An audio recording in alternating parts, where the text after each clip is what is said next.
अभी तक आप लोग जो स्ट्रोक्स पे काम कर रहे थे, आई होप आपको वो अच्छे से समझ में आ गया होगा। अच्छा, लेकिन उसमें आप लोगों ने अगर एक चीज़ पे गौर किया हो तो आप लोग स्ट्रोक को मॉडिफाई भी कर रहे थे, उसका साइज़ भी बढ़ा रहे थे, और उसके ऊपर जो है ब्रशेस के रेलेवेंट जो इफ़ेक्ट्स मैंने आपको बताए थे, आप इसके ऊपर वो भी अप्लाई करके मुख्तलिफ़ किस्म के जो है स्ट्रोक्स बना रहे थे। अच्छा, ये जो काम होता है ये हम लोग एज़ अ डिज़ाइनर जो है हम लोग तो इसको समझते हैं, और ज़ाहिर है अब आप भी इस चीज़ को अंडरस्टैंड कर रहे हैं तो आपको भी इस चीज़ का पता है।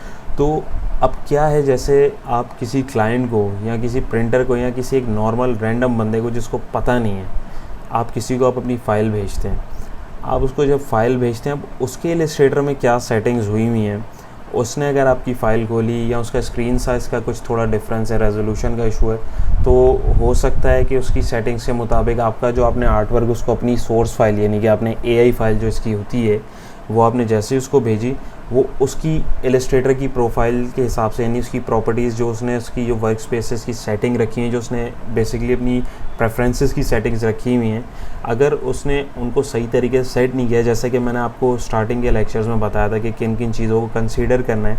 अगर आपको याद हो कि मैंने आपको एक सेटिंग बताई थी, स्ट्रोक्स के ऊपर स्केल करने का एक ऑप्शन मैंने आपको बताया था प्रेफरेंसेस में शुरू की क्लासेस में, तो आपने अगर उसको फॉलो किया हुआ है तो आपने तो उस चीज़ के ऊपर अमल किया हुआ है कि यार जैसे ही मैं इस आर्ट वर्क को रीसाइज़ करूँगा तो स्ट्रोक भी उसके अकॉर्डिंग जो है वो साइज़ उसका जो है ऊपर नीचे हो जाएगा।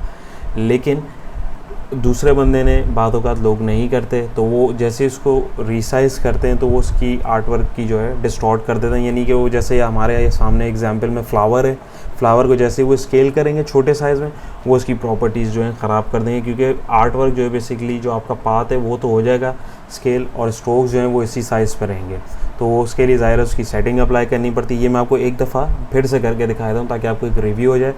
इस वक्त मैं इतनी डिटेल में नहीं बताऊंगा क्योंकि मैं इसको एक्सप्लेन कर चुका हूँ, लेकिन मैं आपको करके दिखाऊंगा।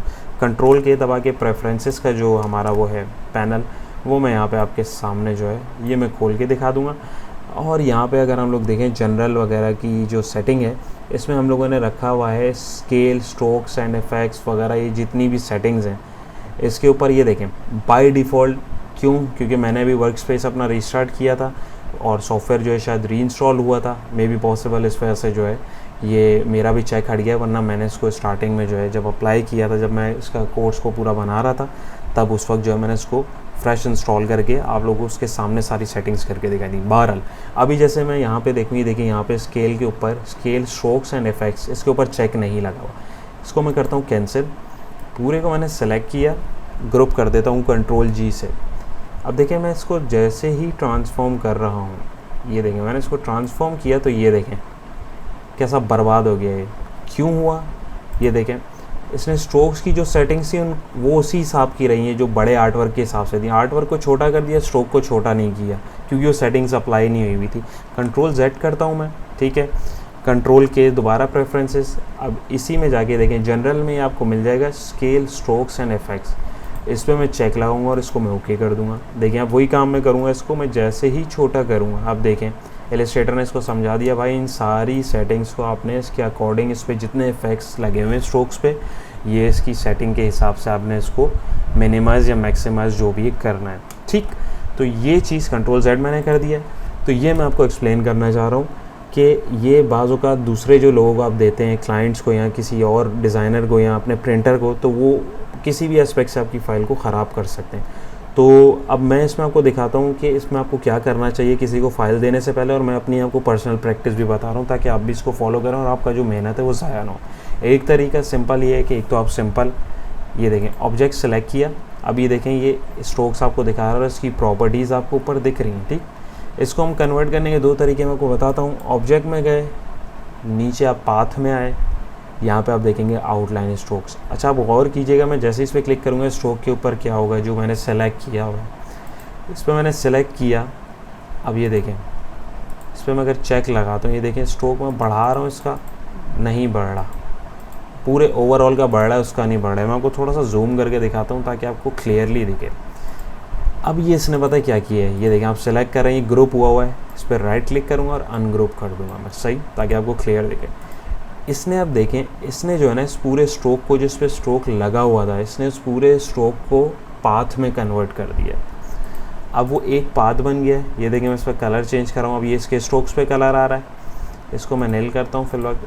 अब ये देखें मैं इसका कलर चेंज कर रहा हूँ, ये इसने एक नॉर्मल पाथ बना दिया, नॉर्मल एक शेप बना दिया जैसे ये था। अब इसके ऊपर अगर मैं स्ट्रोक लगाता हूँ तो ये देखें इसके ऊपर मैंने स्ट्रोक लगाया तो वो फर्दर उसके ऊपर स्ट्रोक्स लगे, मतलब ये एक पाथ के ऊपर इलस्ट्रेटर को बता रहा है कि भाई अब ये इसके स्ट्रोक्स बन रहे हैं। आई होप ये आपको समझ में आ रहा होगा, लेकिन इसको आप थोड़ा सा गौर से देखें क्योंकि ये चीज़ समझना बहुत ज़रूरी है, ठीक है। तो ये इसने जो है इसको कन्वर्ट कर दिया, देखें इसने इसको पाथ में कर दिया, और ये देखें इसको मैंने अभी नहीं किया हुआ, इसमें देखें स्ट्रोक को बड़ा छोटा जो है कर सकता हूँ।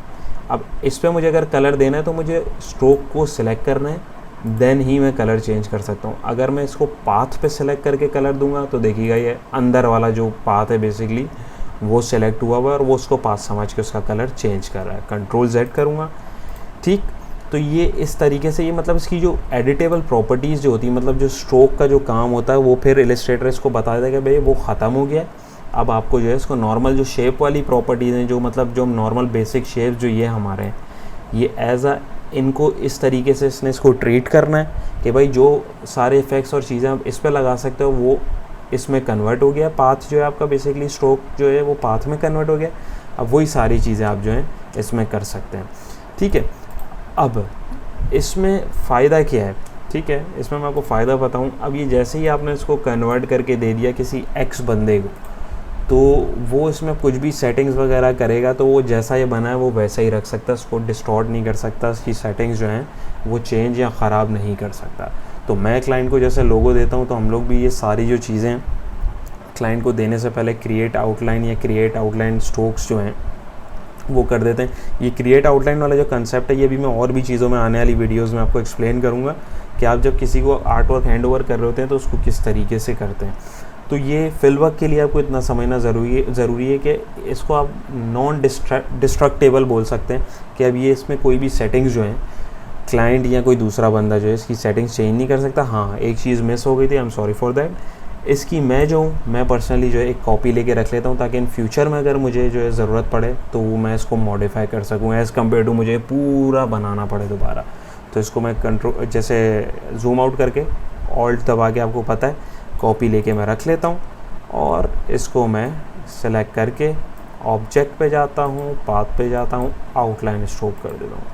अब जो भी है, अच्छा ये आप बोलोगे यार इसमें तो स्ट्रोक की लाइन, ये देखें अभी भी दिख रही है, तो ये स्ट्रोक की लाइन नहीं है। ये मैं जूम करता हूँ कंट्रोल Y, ये देखें ये ग्रुप हुई हुई है, इसको अनग्रुप करता हूँ, आइसोलेट भी कर सकते हैं। ये जो है ये देखें ये आपका नीचे पाथ है ना, बेसिकली ये इसके स्ट्रोक बने थे ना, इसके स्ट्रोक्स बने हुए थे, इनको हमने मोटा किया, ये देखें ये इसके मोटे हुए इसके इर्द गिर्द, और फिर इस पर हमने अप्लाई करके इसको आउटलाइन कर दिया। तो ये इसके नीचे पाथ है, बेसिकली उसकी लाइन है, तो ये स्ट्रोक नहीं है। सो इस चीज़ से आप बेफिक्र रहें, ठीक है। तो ये सारी चीज़ें इस तरीके से आप अपने वर्क को जो है सेव कर सकते हैं। मतलब दोबारा आप उसको एडिट करना चाहें तो उसकी कॉपी लेके रख लीजिए, और अगर आपको कोई मसला नहीं है तो आप उसको इस तरीके से किसी को भी अब इस तरह दे दीजिए ताकि वो आपका आर्ट वर्क जो है ख़राब ना कर सके। थोड़ा सा complicated may be possible starting में लगता है, आपको भी लगा हो, लेकिन इस वीडियो को आप 2 से 3 दफ़ा देखें। अगर नहीं समझ आया तो इसको दोबारा से अंडरस्टैंड कीजिए, क्वेरी हो आपकी मुझसे पूछिए, लेकिन इसको समझना बहुत ज़रूरी है क्योंकि ये आगे अभी जो आने वाली वीडियोज़ हैं, जो लेक्चर्स मेरे होंगे, उसमें मैं आपको ये ज़्यादा से ज़्यादा चीज़ें फिर और भी मैं बताऊँगा ताकि आपको ये कॉन्सेप्ट क्लियर होगा तो आगे आपको वो चीज़ें भी जो हैं ईज़िली अंडरस्टैंड कर पाएंगे। तो आई होप ये आपको अच्छे से समझ में आ गया होगा कि आप किस तरीके से स्ट्रोक्स को जो है आउटलाइन करके और एक पाथ बना के उसको जो है आप आगे फॉरवर्ड कर सकते हैं, या जो भी आपको इस पर एडिटिंग करनी है आप उसके अकॉर्डिंग कर सकते हैं। नहीं समझ आया वीडियो दोबारा देखिए, फिर भी नहीं आ रहा तो डोंट वरी अबाउट दैट, आप मुझे कमेंट सेक्शन में नीचे पूछ सकते हैं आपकी जो भी क्वेरी हो।